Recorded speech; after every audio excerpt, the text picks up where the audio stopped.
Imagina una calle cualquiera de Francia, en la primavera de 1965.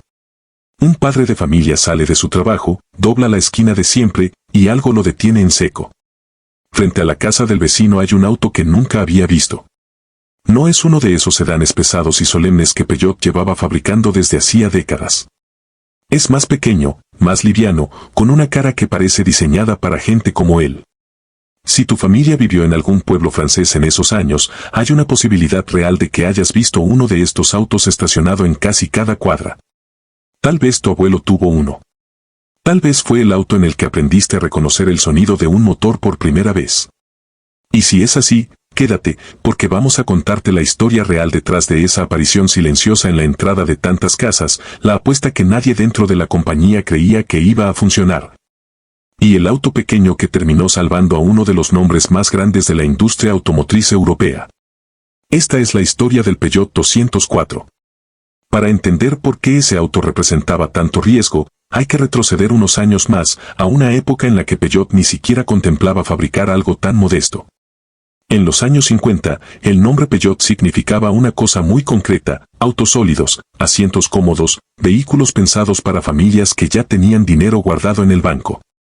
Esa era su identidad, y durante años había funcionado sin problema. Pero una identidad también puede convertirse en una jaula.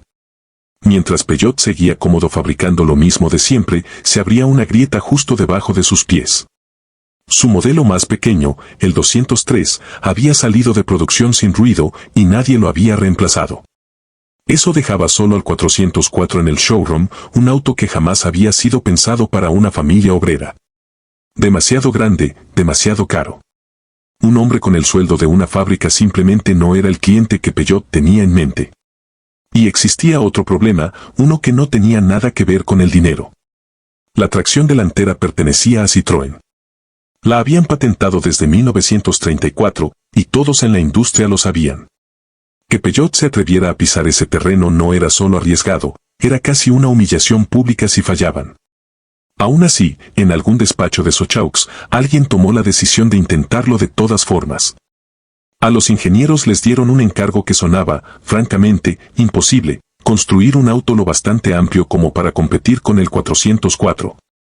Lo bastante veloz como para superar sin esfuerzo los 130 km por hora, y lo bastante económico en consumo como para que el presupuesto de una familia común pudiera sostenerlo mes tras mes. Todo eso, dentro de una carrocería pequeña. Nadie en la industria había logrado combinar esas tres cosas al mismo tiempo, y menos aún una marca que llevaba décadas construyendo justamente lo opuesto. El trabajo comenzó en silencio, bajo un nombre en clave que casi nadie fuera de la compañía llegó a escuchar jamás: Proyecto D12. Corría el año 1957. Faltaban 8 largos años antes de que un solo cliente supiera siquiera cómo se llamaría ese auto. Durante esos 8 años nada quedó librado al azar. Se construyeron prototipos, se manejaron hasta el límite, se desarmaron tornillo por tornillo y se volvieron a armar una y otra vez. Hacia 1963 ya circulaban versiones de preserie por caminos privados, lejos de cualquier mirada curiosa. Esto no fue una reacción apurada frente a un hueco en el mercado. Fue casi una década de trabajo paciente y obsesivo antes de que el público llegara siquiera a enterarse de que ese auto existía. Y aquí es donde la historia se pone realmente interesante, porque Peugeot no se conformó con probar ese auto suavemente en algún circuito controlado a las afueras de París. Lo mandaron a competir en rallies del norte de África. Calor brutal, caminos de tierra capaces de destrozar cualquier diseño débil, sin piedad y sin atajos. Cuando esos autos de prueba regresaban cubiertos de polvo, con las suspensiones castigadas y el motor forzado al máximo, un grupo de ingenieros los desarmaba pieza por pieza para entender exactamente qué había fallado. Y cada lección aprendida ahí, en medio del desierto, terminaba directamente en la siguiente versión del auto. Ese pequeño sedán se ganó su reputación de la forma más difícil posible, en carreteras que no le tenían ningún respeto a los planes de una oficina en Sochaux. La apariencia importaba tanto como la mecánica. Peugeot recurrió a la casa de diseño italiana Pininfarina, la misma responsable de las líneas del 404. Pero en lugar de repetir ese estilo audaz y lleno de cromo, decidieron ir exactamente en la dirección contraria. Líneas calmas, un frente discreto, casi tímido, sin ningún exceso innecesario justo en un momento en que buena parte del diseño automotor francés perseguía las tendencias más llamativas del otro lado del Atlántico. La carrocería se construyó un poco más ancha de lo esperado para un auto de ese tamaño, lo cual le dio un espacio interior que se sentía más cercano al del imponente 404 de lo que cualquiera hubiera imaginado en un auto tan compacto. Incluso la elección del motor respondía a un cálculo pensado para el bolsillo de una familia trabajadora. En Francia, la ley fiscal clasificaba a los autos según su potencia, y Peugeot eligió deliberadamente un motor de 1.130 centímetros cúbicos. Exactamente el mayor tamaño posible que todavía calificaba dentro de la categoría impositiva más económica. Esto no era solo ingeniería mecánica. Era un cálculo construido durante años alrededor de lo que una familia común podía realmente sostener, año tras año, sin ahogarse en impuestos. El 22 de abril de 1965, después de casi una década de silencio, todo ese trabajo finalmente llegó al público. El Peugeot 204 se presentó en París con un objetivo muy claro: ponerse al alcance de las familias de clase media que Peugeot nunca había sabido atender de verdad. La expectativa había sido cuidadosamente construida durante meses, con filtraciones controladas a la prensa y una campaña de marketing como la marca nunca había hecho antes. El día de la presentación, los concesionarios se llenaron de autos disponibles para que la gente pudiera subirse, tocarlos, manejarlos. Peugeot no solo apostaba con el producto. También apostaba, por primera vez, con la forma de contarlo. Debajo de esa carrocería modesta se escondía el salto técnico más audaz que la compañía había dado jamás. Este era el primer Peugeot con tracción delantera de toda su historia, y no como una versión especial reservada para pocos, sino desde el primer auto que salió de la línea de producción. Venía con un motor transversal de aluminio, capaz de entregar 53 caballos de fuerza a 5.800 revoluciones por minuto.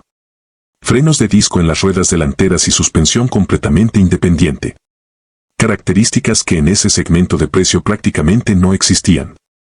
Ninguna de estas ideas era nueva por separado.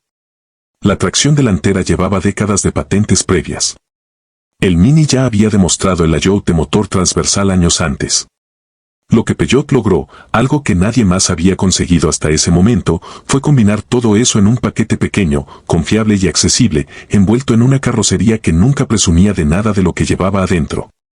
Ese contraste, entre la humildad del diseño y la ambición de la ingeniería, terminaría siendo justamente lo que definiría al auto durante los años siguientes. La familia de modelos creció rápido. Una versión familiar llegó ese mismo año. Un coupé y un cabriolet se sumaron poco después, seguidos por una furgoneta pensada para pequeños comercios. Y entonces, en 1968, llegó un detalle que rara vez se menciona hoy. Peugeot instaló un motor diésel en la versión familiar y en la furgoneta, un motor pequeño para los estándares de la época. Más de una década antes de que los autos diésel de pasajeros se volvieran algo común en el resto de Europa. Fue un movimiento silencioso, casi discreto, pero que anticipaba hacia dónde iba a moverse toda la industria años después. Al principio, no todos estaban convencidos. Peugeot había construido su prestigio sobre autos grandes y serios, y muchos recibieron este pequeño sedán con cierto escepticismo. ¿Podía una marca acostumbrada a la solidez y la seriedad convencer a la gente con algo tan modesto? La respuesta llegó, pero no de inmediato. Llegó con el tiempo, con cada familia que subía a ese auto y descubría que cumplía exactamente lo que prometía: espacio, consumo razonable y una confiabilidad que empezaba a hablar por sí sola en cada calle. Para 1969, la apuesta ya se había pagado por completo. El Peugeot 204 se convirtió en el auto más vendido de toda Francia. No el Peugeot más vendido, el auto más vendido, sin ningún adjetivo que lo suavizara. Y mantuvo ese título durante 3 años consecutivos, hasta 1971. Empujó a la marca por delante de Simca y de Citroën, sacándola del 4º lugar del mercado francés y llevándola hasta el 2º puesto. Algo que nadie dentro de la compañía se hubiera atrevido a predecir cuando el proyecto de 12 era apenas un nombre en clave dentro de una carpeta cerrada. Para cuando la producción del sedán y la versión familiar terminó, en 1976, más de 1.600.000 unidades habían salido de la fábrica de Sochaux. Y el éxito no se quedó ahí. Las ganancias y la confianza que dejó el 204 financiaron directamente el desarrollo del 304, presentado en 1969, y más tarde el del 104. En 1972, promocionado como el sedán de 4 puertas más pequeño de toda Europa. Una compañía que apenas una década antes se había negado a tocar el segmento de los autos pequeños ahora construía una familia entera de ellos. Todo gracias a una apuesta incierta tomada años atrás por un puñado de ingenieros e ejecutivos que decidieron arriesgarse en un terreno que no era el suyo. Pero hay algo en esta historia que los números de ventas nunca terminan de explicar del todo.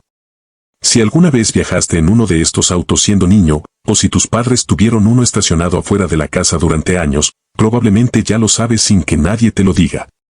Algunos autos se recuerdan por su velocidad, por su precio, por cuánto dinero le dejaron a una marca. Este se recuerda por algo más silencioso. Se recuerda simplemente por haber estado ahí, confiable y sin pretensiones, en la entrada de miles de casas, durante toda una generación de familias que jamás pidieron un auto espectacular. Solo pidieron uno en el que pudieran confiar todos los días, y eso fue exactamente lo que ese pequeño sedán francés les entregó, sin hacer ruido, sin necesitar aplausos. Simplemente cumpliendo su función año tras año hasta convertirse en un recuerdo compartido por millones de personas que ni siquiera se conocían entre sí. Y esa, al final, es la verdadera historia detrás del Peugeot 204, la de una apuesta que nadie creía que iba a funcionar. Y que terminó salvando el futuro de una de las marcas más importantes de la industria automotriz europea. ¿Tu familia tuvo alguna vez un Peugeot 204? Cuéntame en los comentarios qué recuerdas de él, el sonido del motor, algún viaje que nunca olvidaste, o simplemente cómo se veía estacionado afuera de tu casa. Leo todos los comentarios, y dime también qué otro autoclásico te gustaría que contáramos la próxima vez. Si esta historia te trajo algún recuerdo, dale like al video y suscríbete si todavía no lo hiciste. De verdad ayuda a que sigamos contando estas historias.